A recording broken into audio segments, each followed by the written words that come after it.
Hey guys, it's Kat Kerr, and today we're going to be playing with our monoprinting plate, creating wonderful texture using magazine images, rubber stamps, and of course our stencils. Now today I'm using a Ranger monoprinting plate. I love this size. It's a little bit larger than a piece of copy paper, so I love using it. And I'm going to create my first layer, and that first layer is going to be full of all of the texture. And I'm first going to add some black acrylic paint. I just need a very thin coat of black acrylic paint, and then I'm going to start adding some of my elements. Now I first add that image that I cut out from the magazine, and then I'm going to take some of my stencils and I'm just going to lay them around the image, and I'm not looking to cover every single part of that layer, at least not yet. And right now I'm just taking some copy paper and I'm picking up that excess acrylic paint through the stencil. And I'm being very mindful not to put too much pressure on my magazine image because it can distort it. So I'm just lightly, tapping it down so that the transfer happens. But then I pick up all of the elements and I'm left with the design on my plate. Next, I'm cleaning up the design by just taking a baby wipe and wiping away any part of the design that I don't want.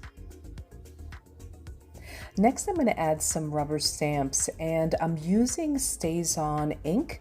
I'm just pressing it onto the stamp and then pressing the stamp directly onto the plate. I'm filling up those little areas that are open because I really want this to be full of texture. And you can use regular rubber stamps, foam stamps, whatever you have on hand.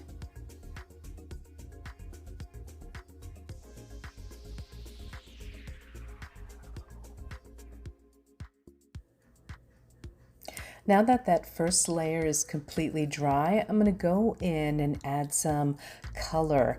And I do want my girl to stand out a little bit, so I'm adding this beautiful chartreuse green, and then the rest of it is going to be this beautiful magenta. I just love this color combination, and I am using two different Brayers here just so that my colors don't get too muddy, but if they mix up a little bit, I am totally okay with that as well.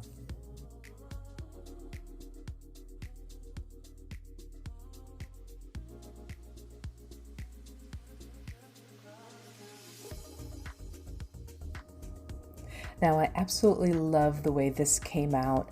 I love all of that texture. I love the grungy edge. I love all of it. And so here I'm just making another one. I end up making 3 of them. It's kind of hard to stop, I'm not gonna lie. But really, sky's the limit. I mean, anything that you have laying around that you can use as a texture is going to work great. But I especially love using the stencils because they do cover quite a bit of space, and then you can fill in the smaller areas with, again, anything that you have on hand. So have fun.